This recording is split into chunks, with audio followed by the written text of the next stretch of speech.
নমস্কার বন্ধুরা, আজকে অনেক দিন পর চলে এলাম একটি ভিডিও নিয়ে। সবাই কেমন আছেন? আশা করি সবাই ভালো আছেন, আমরাও ভালো আছি।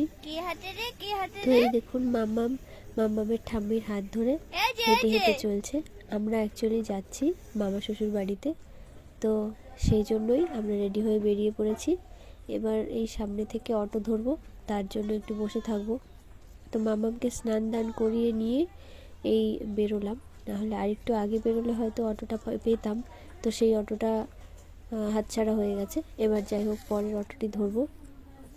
এই সামনে কাকার দোকান, এখানে বসে আছি আর এই মামাম দুষ্টু করেই যাচ্ছে, এটা নেবে ওটা নেবে, ওর সবই লাগবে। ওই দেখুন আঙুল দিয়ে দেখাচ্ছে এটা ওটা। এই যে দেখুন এবার কুরকুরের দিকে হাত বাড়িয়েছে। আগে তো কিন্তু কিছুই খেতে পারে না, তবুও ও ভাবে মনে হয় এটা নিলেই ভালো হবে, ওটা নিলেই ভালো হবে। খেলনা, খাবার জিনিস যাই দেখছে সবই ওর লাগবে, এমনকি ঝাঁটাটা ওর লাগবে। মনে হচ্ছে যেন কখন অটোটা আসলেই বাঁচি। এই যে এবার মামামকে নিয়ে একটু বসে পড়লাম, অটো কখন আসে। তো যাই হোক, কিছুতেই থামানো যাচ্ছে না। এই দেখুন এবার একটা কুরকুরে নিয়ে তবে শান্ত হয়েছে। কি মজা, কুরকুরে পেয়েছে। ও আদৌ জানে না এর ভেতরে কি আছে, খেতেও পারে না, আর মুখে দিলেও কিছু খায় না বাইরের এখনো। এই যে আমরা অটো পেয়ে গেছি, এবার অটোতে বসে পড়েছি। দেখুন কত সুন্দর উপভোগ করার মতন দৃশ্য, এত সুন্দর মনোরম দৃশ্য কী বলবো। আর বাড়ি থেকে বেরোতে পারিনি, তো যেদিন বাড়ি থেকে বেরোই সেদিন খুব উপভোগ করি বাইরের পরিবেশটা। শীতের সময় চারিদিকে এত সুন্দর সবুজ, খুব ভালো লাগে। তো আমরা এখন এখান দিয়ে চলে যাচ্ছি কলকাতায়, গোবরডাঙ্গা থেকে তারপরে দেখছি সে জায়গায় ট্রেন নাকি হবে। তো এই দেখুন গোবরডাঙ্গা স্টেশনে চলে এসেছি। তো স্টেশনে এসে এবার শুনছি আমরা চলে এসেছি যখন 12টায়, তখন শুনলাম যে 2:38 নাকি ট্রেন চলে গেছে। এবার দুপুর টাইমে ট্রেন থাকে না, তো ভাবলাম একটু বসি। তো মামা এত দুষ্টু করছে, ও কোলে কিছুতেই আসবে না, পুরো স্টেশন দৌড়ে দৌড়ে ঘুরে ঘুরে দেখবে। আর কতক্ষণ রাখা যায়, এই 2-2.5 ঘন্টা একটা বাচ্চা নিয়ে একটা জায়গায় বসে থাকা খুবই অসম্ভব। তাই ভাবছি অটোতে যাব নাকি ট্রেনে যাব। ট্রেনের জন্য অপেক্ষা করাটা মনে হয় ভুল হচ্ছে আমাদের। তো বেশ খানিকক্ষণ 1 ঘন্টা হয়ে গেছে, তবুও ট্রেন নেই। তো ভাবছি এখন অটোতেই চলে যাব, কারণ এর দুষ্টুমির পরিমাণ বেড়েই যাচ্ছে। আর আমার পক্ষেও আর ওকে নিয়ে রাখা সামলানো খুব কষ্টের হয়ে যাচ্ছে।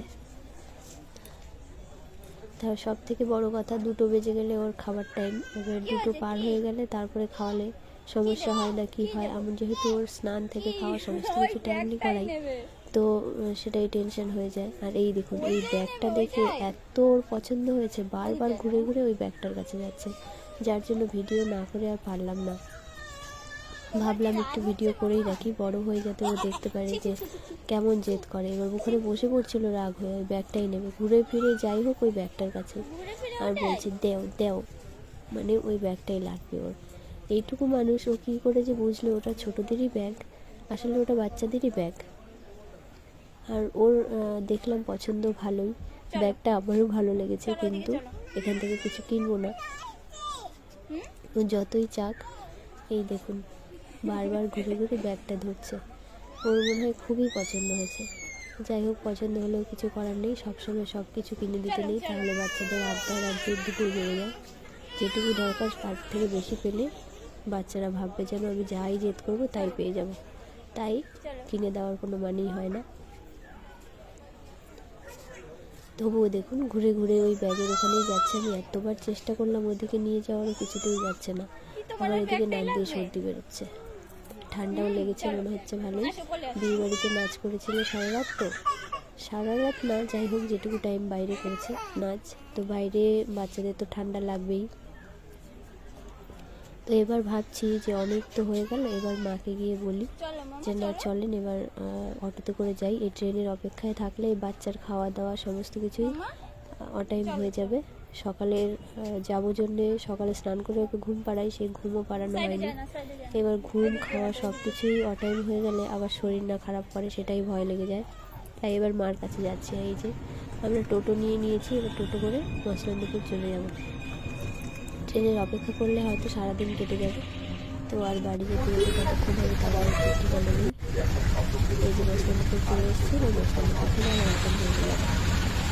তো অটো ধরলাম, এখানে দেখেছি আবার গেট পড়ে গেছে, প্রচণ্ড ভিড়। এবার আবার কতক্ষণে ছাড়বে অটো, তার অপেক্ষা করছি।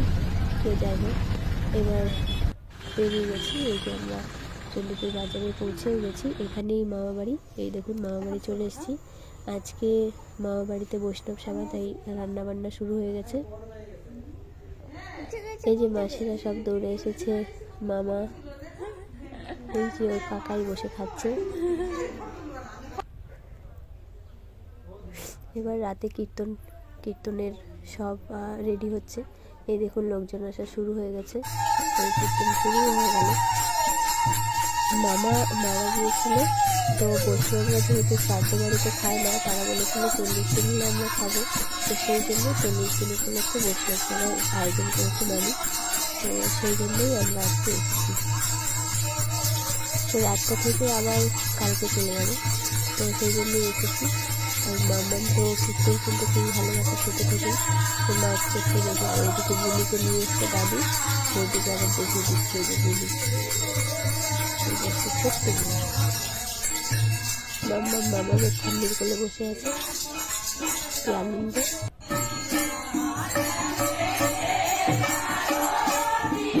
আরতির আগুনে শেখাইতে বলা হয়, শেখাইতে শুয়ে দেবে। ওই তো ওই যে কীর্তনের নাচ দেখে, ওর নাচ দেখে মনে হয় সবাই নাচ শুরু করেছে, ওই আগে নাচ শুরু করেছে। ওরই খুব আনন্দ। ওইদিকে হাসি করে রয়েছে আমার মায়ের হাসিটাই বলে, আমার মায়ের সকলে তিনিও কীর্তন করেন। তাই একবার ওনাদের বাড়িতেও ঘুরে যাবো, এখানে আমার ননদেরও বিয়ে হয়েছে। ননদটা রাজ্য নেই, তবু গিয়ে দেখে আসি। এরা আসলে সময় হয় না, তারা হয়তো যাওয়া হয় না, তো এবার একটু যাবে, সুযোগ করে নিয়ে ঘুরে আসবে। দুই হাত উঁচু করে নাচছে, কত আনন্দ। এই যে প্রসাদ খাওয়া চলছে, কীর্তন শেষ হয়ে গেছে। আমার ভিডিওটিও প্রায় শেষের পথে। সবাই ভালো